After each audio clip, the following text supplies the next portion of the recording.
Saya ajarkan 3 perkara, tuan-tuan dan puan-puan, yang akan mampu mengubah kehidupan kita. Pertama, tolong jaga solat di awal waktu. Kalau kita boleh mengutamakan Allah dalam kehidupan kita, whatever apa sahaja yang sedang kita lakukan, kita dahulukan Allah di awal waktunya, tuan-tuan percayalah, Allah tidak akan pernah mensia-siakan gadaian waktu kita untuknya. Kedua, tolong dekatkan diri dengan Al-Quran di setiap hari. Ustaz, saya tak pandai baca Quran. Dengar Al-Quran. Cukup untuk mendengar. Orang yang dekat dengan Allah tidak akan pernah sia-sia.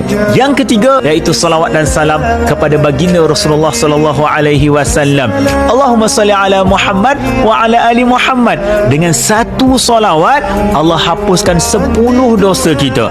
Dengan satu salawat, Allah naikkan 10 darjat kita. Hanya dengan satu salawat, Allah datangkan 10 kebaikan dan rezeki kepada kita.